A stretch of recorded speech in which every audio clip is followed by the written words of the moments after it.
Hello, everyone, and welcome back to another episode of John's Chess Channel. Well, I haven't been here for a while. Today, we are going to look at a game I played with someone from chess.com. I actually found someone who was interested in playing me and posting the game online. This user is bxm1000.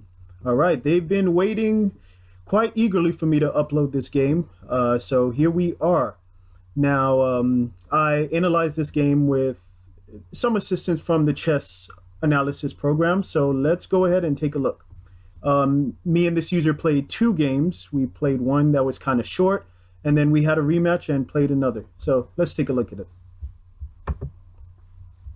So this first game, I was black, and this person was white, and we played one of the daily games, so it wasn't like a live chess match. It was like a back and forth game. Generally, I prefer not to play those because, sometimes you kind of forget to move and then the game will, like, by default forfeit.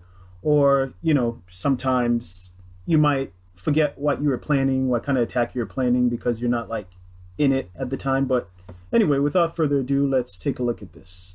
So they played e4, all right, typical king-pawn opening. After that, I played c5. This is the Sicilian defense I played here. So then they played knight to f3. I countered that with knight c6. They played d4, and I played pawn captures d4. They followed up with knight takes d4. And then I played d6.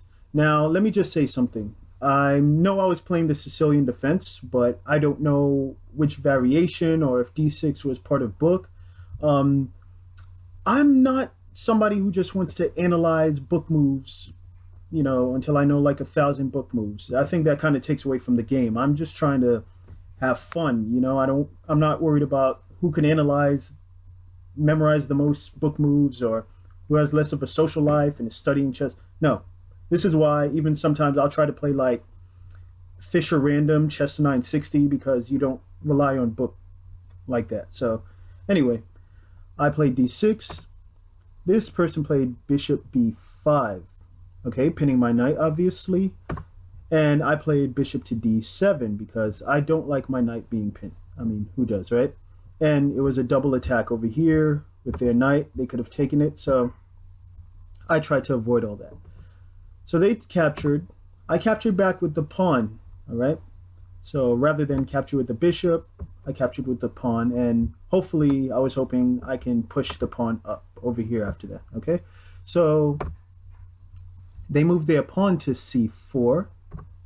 I moved my pawn to e5. I think this is nice because I'm getting good central position, and now the knight has nowhere to go other than to retreat, right? So they move back to knight to f3. I move my knight out. Nothing special there, just develop. Whoa, went a little too far. Nothing special, just developing it, just trying to clear room to castle. So they pin it, and like I said before, I don't really like being pinned, right? So I just move the bishop over to e7, and they capture my knight, and I capture back. All right, even exchange. I still like my position here, like, black kind of seems to be taking a lot of the board. I don't like being too condensed to, immobile. If you look at over here, I think it gives like an idea of who's winning, what the computer thinks in terms of, how much white is taking over this bar or how much black is taking over this bar. And we seem to be just about even over here. So far, so good. We're both doing pretty well with the opening. They develop their knight to c3. And I move my bishop to e6, obviously attacking this pawn over here, right? And I guess I was expecting them to do this, right? Open it up. They push their pawn instead, okay? So I push my pawn up instead of castling, because one thing about me, if you haven't seen it already, or maybe you'll see it in other games, I don't like my pawn structure getting sloppy. For some reason, I like to keep my pawn structure neat. I don't know, maybe it's just how I was first taught when I learned to play chess. keep your pawn structure neat. And that kind of works for me a lot of the times because I get a lot of passed pawns in my games, like a lot. So he captures, or he or she captures. I'm not sure this person's gender. And then I capture back. And then they move their knight to b5. Now that was interesting because as soon as they did that, the little bar for black kind of like jumped a lot. So they moved the knight to b5, and then what do you think I did? Well, you could probably already see it here, right? But I moved my queen to a5, put them in check, and fork them.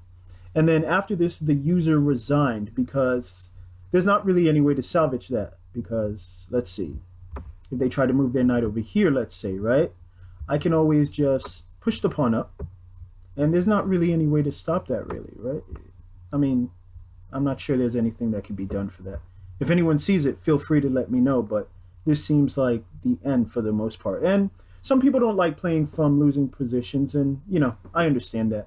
I'm not someone who really likes to play from a losing position myself. I'd rather just start a new game or whatnot.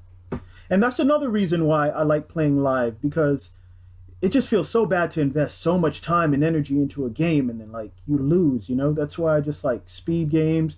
You lose, okay, it might have sucked, but, you know, you play another one right after that. So anyway, this was our first game. I have a second game, and I'll pull it up. The second game went on a little longer, and let me pull it up now.